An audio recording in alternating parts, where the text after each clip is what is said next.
I'm using a Chef Alarm for my temperature probe. This has a 12-inch probe that literally goes almost to the bottom of the grain. So I can get a solid reading without having to worry about any stratification, no matter what time I take the reading, no matter when I take the reading. So we're pretty solid, if you can see this. That's where I wanted to be. I wanted to go with 150. This is going to be an IPA. I think we're at 149.9, so we were right on the money. That's close enough for me. Maybe it's popping. Yeah, 149.9. Yeah, so 149.9, so that's good. The thing you need to understand about your system is everybody's is a little different. So depending upon your strike water temp, your grain temp, the ambient temp, it's kind of cool today. It's, I don't know, about 60 degrees or so inside the garage here. Is that you're gonna lose degrees no matter what. What you need to understand is how much, right? So I'm shooting for 150 strike temp. We ended up with 149.9. That's not uncommon. So our strike temp was 157.3. I told you I usually lose about 6 or 7 degrees. That was right on the money, right?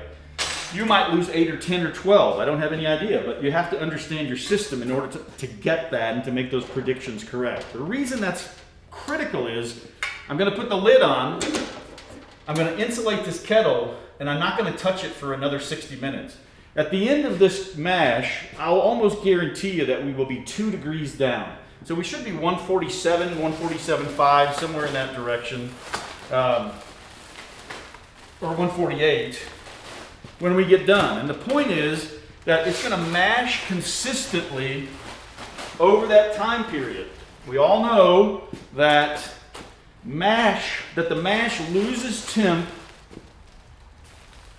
over time, obviously. That's an overstatement, doesn't need to be said. But the point is, conversion begins immediately. If I were to take a refractometer reading right now, for example, you'd see probably 124, 126, something like that, which means it's already banging away. It's already converting.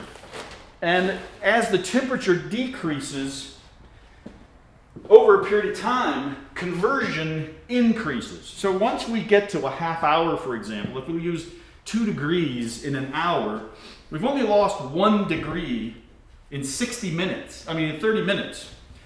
So the point is, you're converting and temp is dropping at the same time, but to such a small degree that it's inconsequential to the actual results.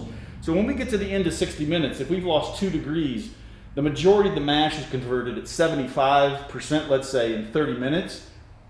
You've only lost 1 degree in 30 minutes, which means you're still in the zone. You're still in that conversion zone that you wanted to be. So there's no need to worry about flaming on. I just covered this thing up completely. I insulated it with duct wrap, which you can buy at Home Depot for around $16. Cut it to size, tape it with some aluminum tape, put the pillow thing on top. You saw me do that.